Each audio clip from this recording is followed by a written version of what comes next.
here we are at Nashville Cigar with the one, the only, like I said earlier, said before in the last week, the Dive Bar Beauty Queen. Woo-woo. She is showing her raw, authentic self, and I've been loving this conversation. Ashland Craft, you are a absolute badass. Oh, stop it. I'm just a girl trying to figure out life. Like the rest of us. But I'm noticing, what I've noticed from our previous conversation, I'm noticing that you have something that I don't have, and I wish I had this, and this is the God's honest truth. I have the I don't give a fuck attitude, but my I don't give a fuck attitude is very loud and outgoing, and like everyone knows when I don't give a fuck, I don't give a fuck. You have a very subtle very subtle don't give a fuck. You have a very subtle not give a fuck. Like it's like you can, but it's like it's just one of those where it's like I'm gonna be. And what I mean by that is like I'm gonna be me. Yeah. And that's all that matters. That's all I can be. Yeah. And it's like if that's enough, amazing. Yeah. If it's not, I don't know what to tell you. There it is. There it is.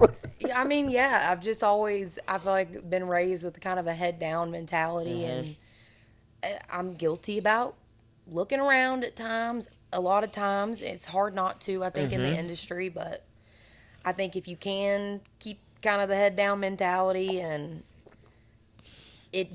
there are moments where you question yourself, and am I good enough? Do I look good enough? Blah, blah, blah, blah, blah. It's like I have all of those things, and so I definitely give a fuck, you know. No, clearly, yeah. Deep down inside, I think trying to work on pushing those thoughts down is always my goal. And that's been my goal. That's where I try to be. Correct. That's where my goal is. It's like it's one of those where it's like I got my whole mantra this year has been I'm done begging to be at someone's table. Yes. Yeah. I'm going to go ahead and create my own table. Yeah. And that's it. Yeah. And I'm going to build it the way I want to build it. Yeah, not saying they can't come eat at that not table saying they either, can, Not saying they can't come, not saying they can't join, but that's where... It's like it's time to build the table. It's time to build a table. Yeah, I get that. So, with that being said, you have a new album out. I do. Good time. Lord. After 20... I'm gonna tell you right now, my favorite song on it is "Wasn't a Chevy." Oh, thank you. That one's a gut puncher. That one, I listen to it. I'm just like, oh my god. Yeah. Oh my god. That is like, basically the listener is my therapist and I am the client. Yeah. In that one, I feel like they're getting to hear true, pure thoughts, and I think I ain't afraid to be self-accountable and self-reflective. So I think that's what music's about, is touching those moments in life that maybe people don't always talk about, but are very much real. And it ain't always the guy that pushes the girl away, you know?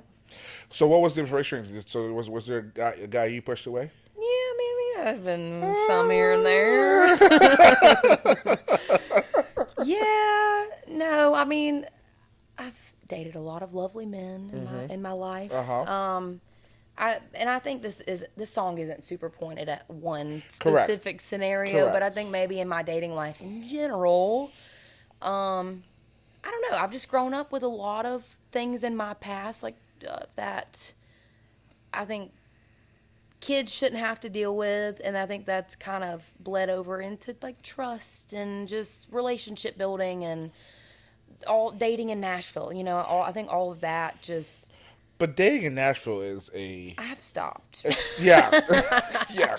I have stopped. It's a reality show in itself. And that's how it feels. Yeah, like I feel like I feel like no bullshit that it's a Love Island situation. Absolutely. Nash Island. Yeah. Is what we'll call it. Yeah, and honestly though, maybe that's a good thing, because I think for a while in my early years, I really thought I wanted to settle down and maybe go that route, but I think music was a stronger pull for me, and hopefully I will have that one day. I mean, it's not saying you can't have both. Exactly. but I think maybe that was the pivotal moment for me that I was like, oh, maybe music, I actually do want to like see what happens. But with that, I think with any business, and I'm sure there are a lot of people that could argue a lot of these things, a lot of these points, but for me, again, I think it was about that head down mentality. I've dated here and there over the past couple years, but to me, it's the forcing thing, you know? It's like I don't want to force anything, and I fully believe that things happen in God's timing. And I am just like kind of trusting in the whole process and the timeline. It's definitely an important aspect for me in life, but I think just over the past 6 years, experiencing different things in dating, I was just more focused on maybe worrying about music for a while, you know.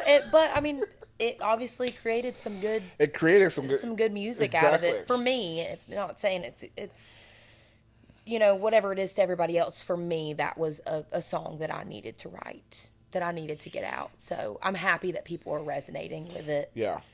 In their own way. That makes me really happy. Yeah, I listened to it. I'm just like, wow. Like, it was one of those where it's like, okay, I'm listening. I'm like, I get it. I get it. I get it. And then that song comes on. I'm like, oh, shit. Yeah. I really get it. Definitely wanted that to be kind of the moment in the record. There's no BGVs. Like, that is the most bare bones kind of song out of the whole. And that's where I'm talking about, where the raw, authentic stuff comes in, the raspy voice comes in. Yeah. That we mentioned last week on the podcast. That's where that raspiness comes in, where it's like, and I don't care who you are. If you have a raspiness to your voice, there's something about it where it's just you and a guitar or you and a piano, where it brings out all the emotions, like the experience. Yeah. in the rasp. Yeah, and it's just like.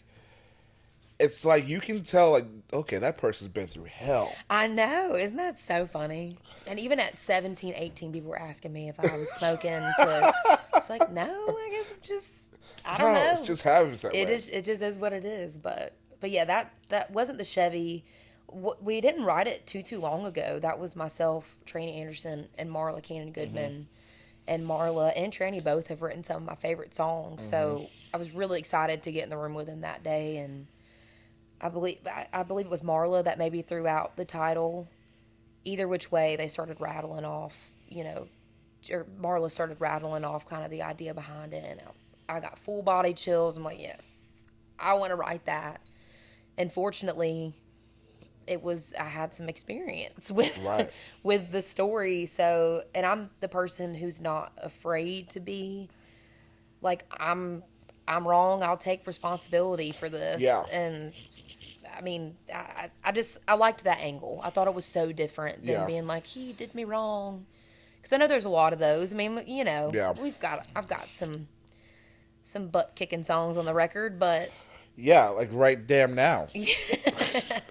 That one's the party song. Yes, that one's live music central. You can tell when it's like, okay, that is the opener of the set. Oh yeah. I wanted to write a song that, because I do love live music so much, I wanted to write something that spoke to the crowd, spoke to the people that are showing up, getting beers, just because, again, that's part of the whole experience for me. And I didn't have anything like that necessarily, good old-fashioned drinking song, which to me is part of what country is, you know, having something that the men can blare in their garages and drink a beer to. So, I mean, really, the ladies too. Let's be honest. They love it. Ladies love it. But yeah, Right Damn Now was just, again, I love dancing too. So it was something that I want to get people's foot tapping. I think if you can do that, you can get them loose. And concerts aren't meant to be, in my concerts anyway, I don't want them to be still. I want everybody to have, like you were saying, I want them to be dancing around, having the best time of their life, or crying their eyes out when the sad songs come on. I just saw a video in my head. Adele, when she did Vegas. Yes. And there was a fan who was standing up the entire time. First of all, I don't know how much those tickets were for Adele, There ain't no telling. And I know for a fact that if I paid that much money, I am standing up and I am not sitting my ass down the entire time. But the people behind him were like giving him a hard time. See, I can't do because he was standing up. I can't sit in concerts. I respect those who do like to sit at concerts, but I just can't. For me, it feels like a crime to sit. It does. At a concert or sit still. I saw an artist 2 years ago play at Bristol Arena, and his concerts are normally like high energy. Right.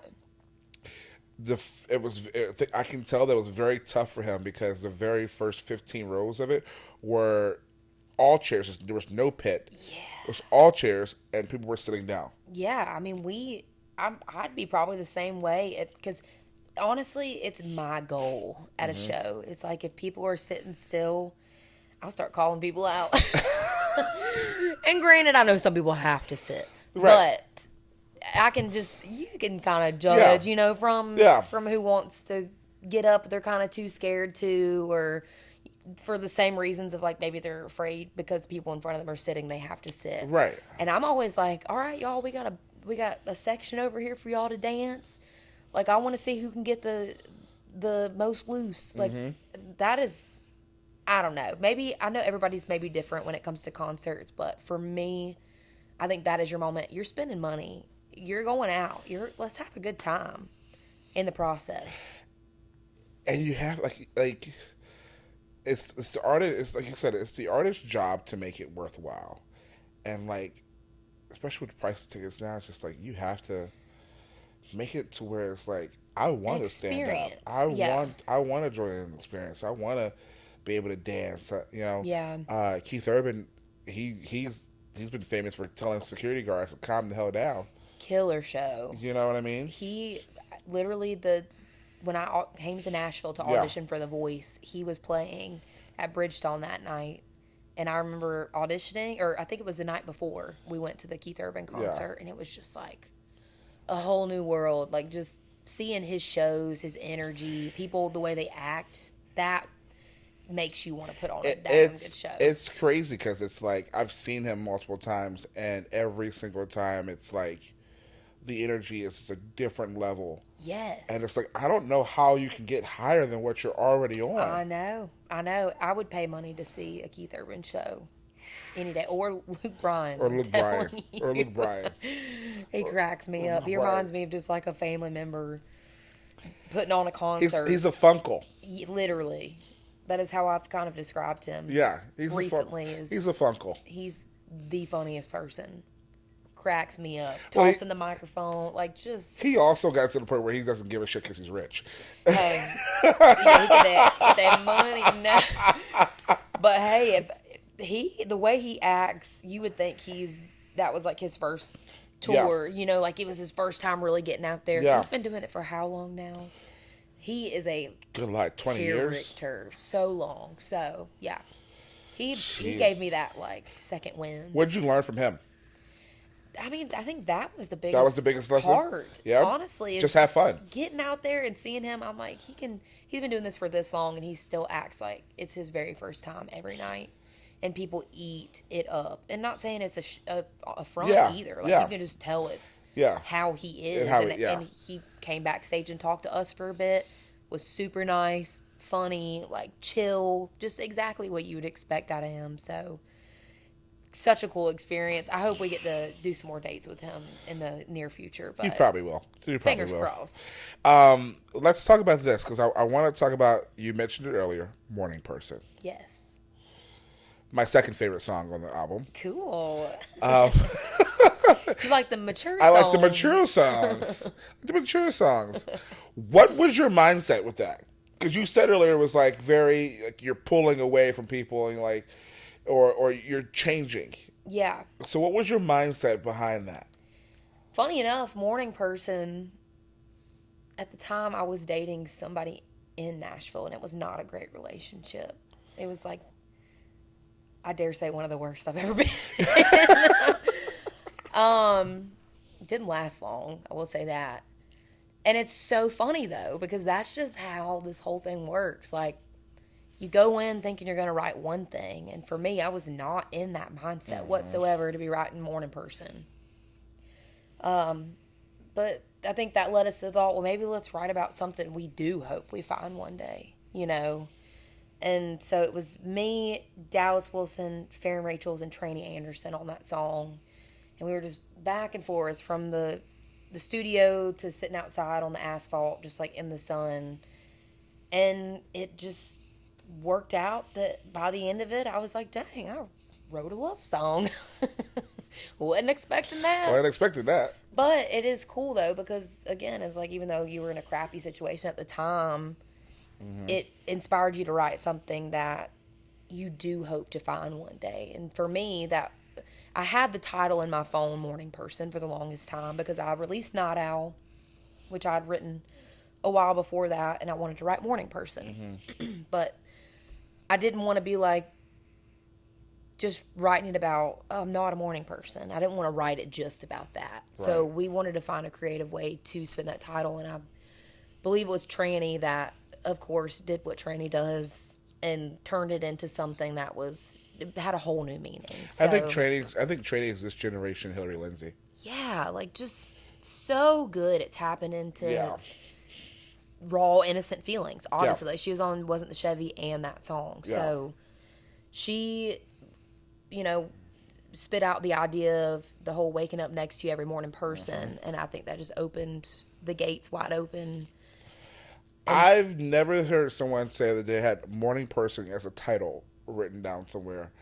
Oh, that's good. Like, I'll take being one of the first. Yeah, I've never heard that. Like it just shows that it's the simplest things. It really is.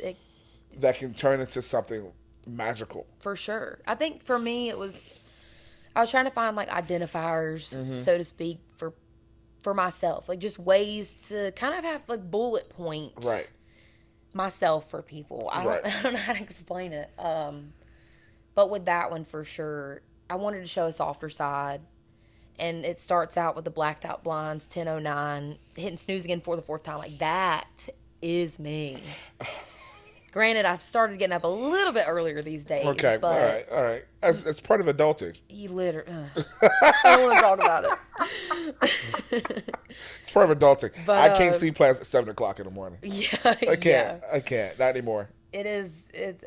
I'm hoping to find somebody who will maybe make me a morning person one day. But that song definitely, I think, tells people a lot about me. Granted, it's still, I haven't found that person yet, whatever, but I did want it to also be a love song for people who are in happy relationships. It's like a boyfriend application. Pretty much. Because it's basically you're basically like spewing out what you want already. And I'm a pretty simple gal, I feel like. So I'm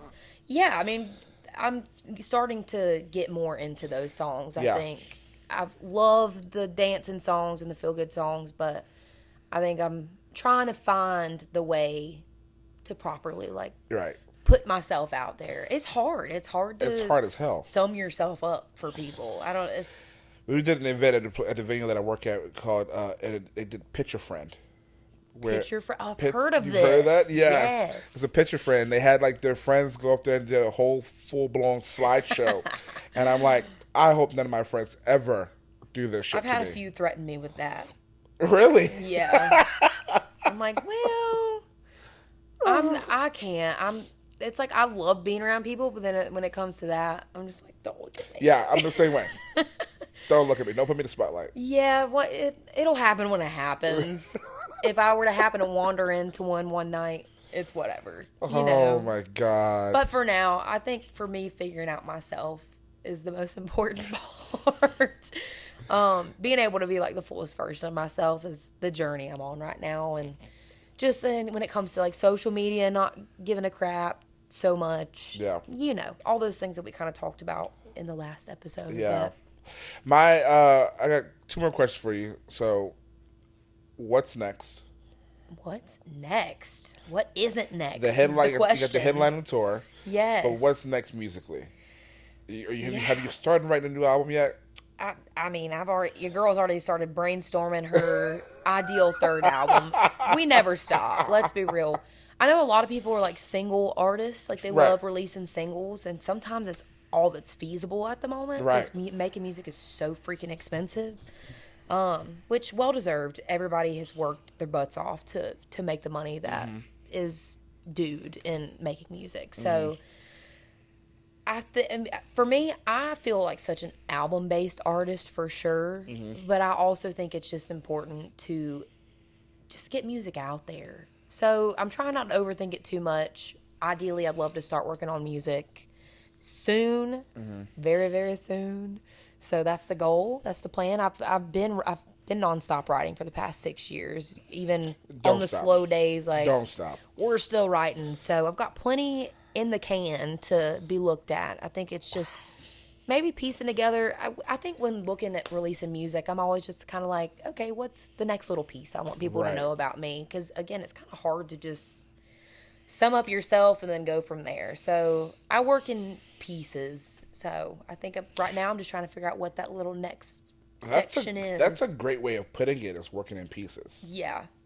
Yeah, I kind of have to. Yeah. It gets to be too much if we try to just do all of it at one time. Yeah. Yeah, that makes sense. My last question, I've asked multiple people this, so I'm going to just follow up with this ending. Cool. All right. What's the one thing country music is missing today? What is one thing country music is missing today? I mean, ladies, first of all. We got a few in there, but when I see the charts, you got 50 people up there and 3 of them are women. 3 of them are women. No, and not just to be that girl. Because I think that case is made a lot, but for me, it simply comes down to the talent. I think there's way too many daggum women here that aren't just writing from the female perspective, and I think that's a common misconception as well, because I think a lot of my writing, I try to keep it pretty down the middle for men and women to relate. So I think there's just so many different perspectives and talents here that have yet to be, I won't even say discovered, that have yet to be appreciated. Right. And so I think that was probably one of the biggest things for me. But I think more fiddle and steel. But it's making a comeback. It is making a comeback. Yeah, sorry. I'm not good at giving one answer That's for fine. questions. That's fine. I'm like, That's let me fine. get my list out. Get your list out. That's not bad. That's not bad. Well, thank you for taking the time out your day. Yeah, thank you for having me. It's good to finally get the longest conversation we've had. We've known each other for 6 years. Without people yelling over top of us. Exactly. So it was well overdue. Oh, man. It was fun catching up with you, girl. You, too. I'm glad everything's going good. Thanks for having me on your podcast. Thanks. I appreciate you for coming. This was great. Thank you so much. This has been the one, the only dive bar beauty queen herself, Miss Ashland Craft. Thanks for having me. Perfect.